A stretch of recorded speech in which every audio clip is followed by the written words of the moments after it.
My name is Clara. I'm a 32-year-old part-time working mom. I married into a family that owns a renowned business corporation. Despite the surprising ease with how both families accepted our union, others were quick to label us a mismatch. But now, 5 years into our marriage, everyone watches over us with warmth. I feel truly cherished and it makes me grateful every day. This not only applies to my relationship with my husband, but with my in-laws as well. Especially my mother-in-law.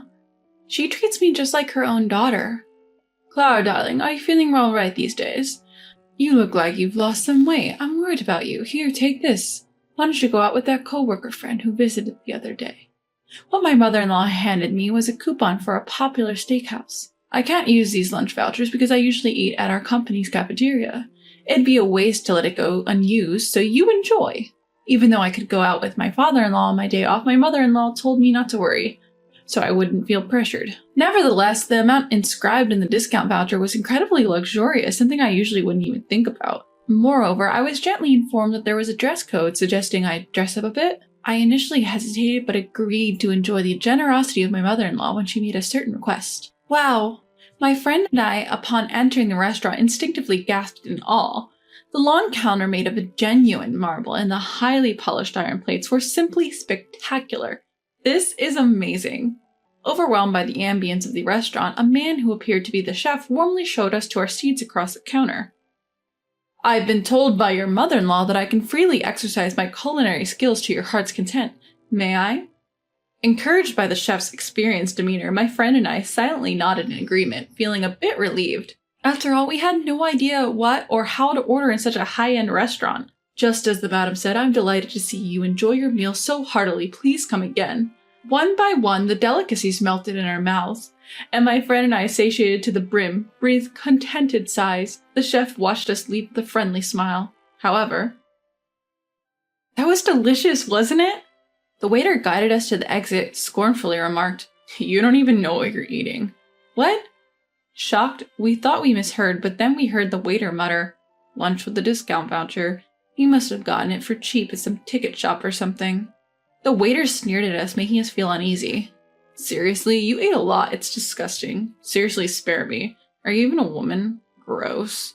His voice was low enough to be heard only by us, but it was unmistakably filled with malice. My friend turned red with embarrassment, bowing her head down. Whether or how we got the discount voucher or how much we ate is none of your business. I don't want to hear anything from you. Let's go.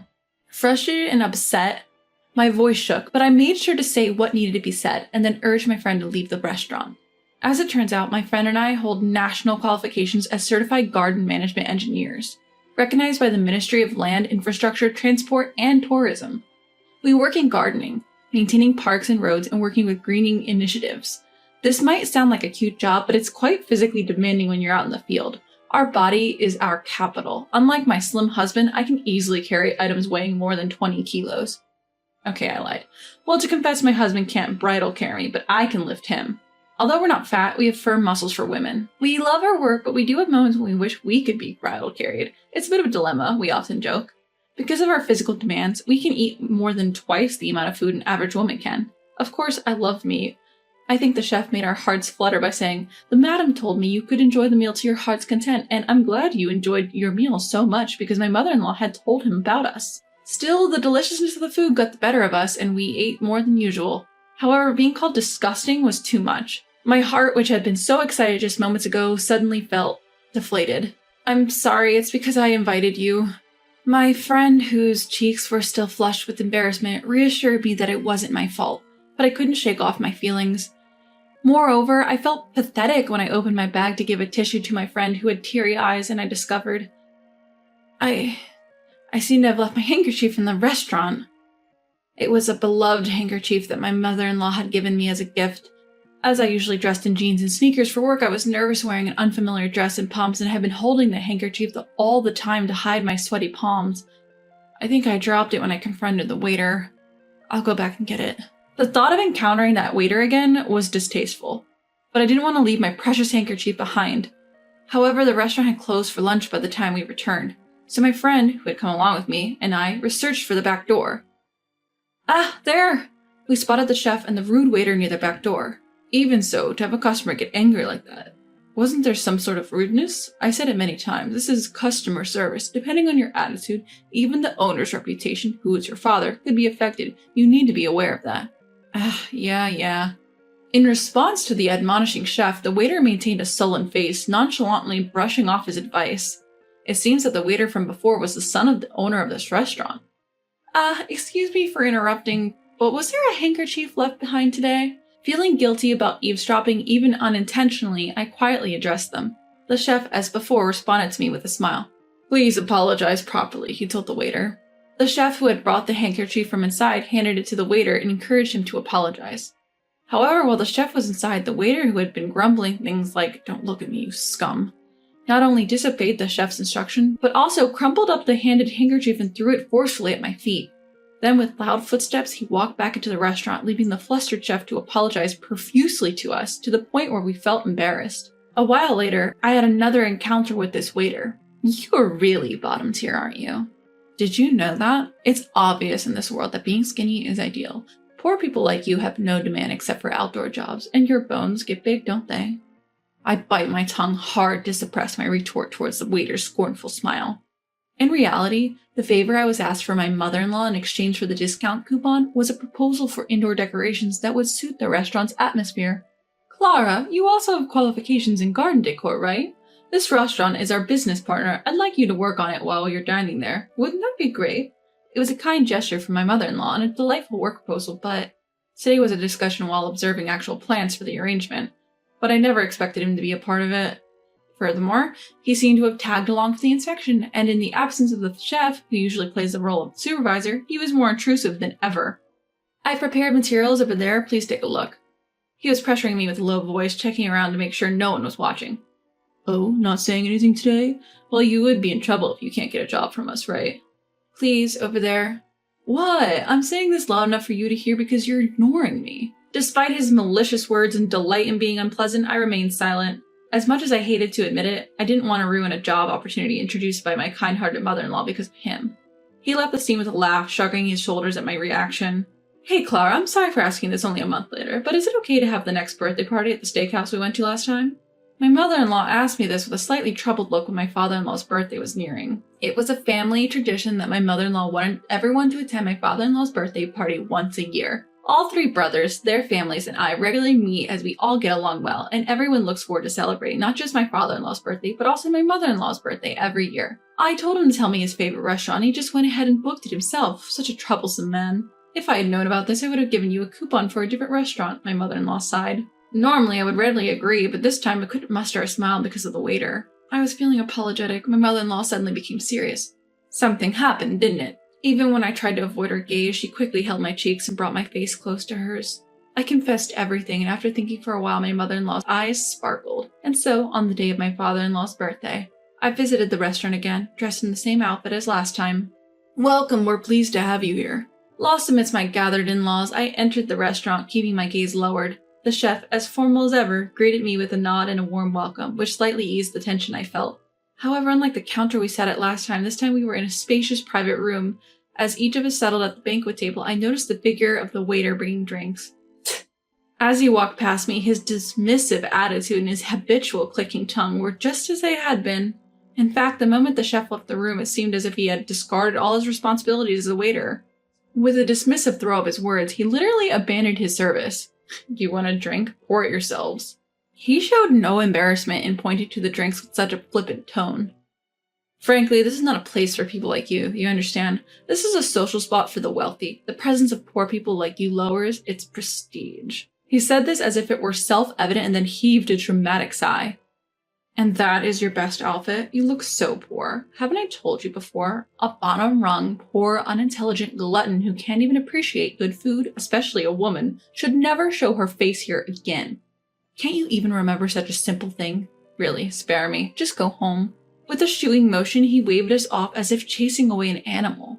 Furthermore, when we remained silent and unmoving, he seemed to grow irritated and let out another disgusted tisk. At that moment, my mother-in-law, who had been silent until now, asked in a calm voice, "Is that all you have to say?" "What? What is it, old woman? Where did you buy those clothes? Aren't you embarrassed to go out in that?" In response to the waiter's retort, my mother-in-law's demeanor changed dramatically. I felt a sudden chill, but he didn't seem to notice. "You don't want to upset Mom. She's far more terrifying than Dad. My husband once told me this, and I felt I was getting a glimpse of the truth behind his words. Whether he sensed her intensity or not, the waiter looked a bit puzzled. So you're the son of the owner of this place, right? Well, then it's perfect that your father is here. Huh? With that cue, the chef who had disappeared from sight comes carrying a large tablet. As per your instructions, I've connected you to the owner. He's seen everything. What? My dad? The waiter's outlandish cry made me internally retort, even in such a time, not father, but dad, huh? You're out of character. However, the waiter himself was far from calm. What? Ugh! He stammered, completely ignoring my mother-in-law. Owner, as you can see, I appreciate our past dealings, but it won't continue as before. I'm going to sell all the shares I hold in this place, worth about $10 million. Despite addressing the owner, she turned her eyes sharply towards the waiter, delivering her words with the clarity of a biting frost. It's a good lesson for you to see what can happen because of your attitude, isn't it? The waiter, finally grasping the critical situation, stammered again like a frog frozen under a snake's gaze. You are... He finally remembered about respect. My mother-in-law cut him short. Oh, I'm just a poor person who doesn't need to give you her name. The waiter dropped to his knees as if his legs gave out. It was then that the owner's voice resonated from the tablet. Madam, I really don't know how to apologize for this. I feel terrible having to do this over a screen. My son has done something truly outrageous. I'm sincerely, deeply sorry. I don't care about me. Cutting off the owner's desperate pleas, my mother-in-law showed a clear sign of anger for the first time. Clara is my pride and joy. When my son told me he wanted to marry her, I went to see her work from afar. Her work was meticulous, polite, and diligent. She's an honest woman who doesn't change her attitude depending on who she's dealing with. She doesn't deserve to be looked down upon by someone like you. No matter what clothes she wears, she's always bright, a bit clumsy, and has an irresistibly cute smile. Claire's just that way. No matter what you think, I want to fill her belly with delicious food, and watching her enjoy her meals is my happiness. Well, I won't forgive you for hurting my dear daughter again and again. My mother-in-law's determined statement overlapped with the image of my own mother in my mind. Despite the differing appearances and demeanors, my mother-in-law, who was doing her best to protect her daughter-in-law, felt just like my own mother. When I noticed my husband was gently embracing my shoulder, and I realized I was crying from the warmth of his touch and the handkerchief he handed me. Sorry, I don't want to dirty your handkerchief with my snot. Can you give me a tissue? While my husband was trying to hold back his laughter on one side, I needed many tissues for my tears. During all this, my mother-in-law continued to press the waiter firmly and unyieldingly. What's important to me is the entire family here. None of us should be belittled by you. Our outfits that you snickered at are indeed no-name brands from chain stores. But for my dear family who are willing to joyfully wear clothes that they know will be looked down upon and are not even to their own tastes, I feel proud. You don't need to judge people by their fashion at first glance. As long as you cherish what's important, everything else doesn't matter. I'm sorry. Facing my mother-in-law's wrath head-on, the waiter began to tremble and apologized. You're absolutely right, madam. He was unbelievably rude to your family even though he didn't know they were related to you. I'll disinherit my son this instant. Dad! Don't call me with that embarrassing name, you failure. I made a mistake in how I raised you. Your younger brother will take over the company. Don't ever come back. Dad! The owner's son, Desone, clung to the tablet but was let out by the concerned chef. I'm sorry for involving you in this mess. What are you talking about? What happened was just clearing the way to enjoy a delicious meal. Today we're going home saying how tasty and fun it was. Well, if I had to say something to everyone who came along with us, it would be more than just I'm sorry, right? Huh? Puzzled by her bright insistence, I blurted out, Mother-in-law, you're so cool. The unexpected compliment slipped out of my mouth, causing my husband to burst out laughing, and the rest of my in-laws to clap and laugh heartily. After that, the owner's son seemed to be struggling to live in a small apartment after being kicked out of his large family home. The owner also found himself scrambling to stabilize his rising stocks after learning that my determined mother-in-law had really switched her stocks to another company, and her friends followed suit, causing the previously soaring stock price to fluctuate. I hope these days as family will continue forever and ever. That way we can always laugh together. With that thought, I felt like crying from laughter again and hurriedly started looking for a tissue.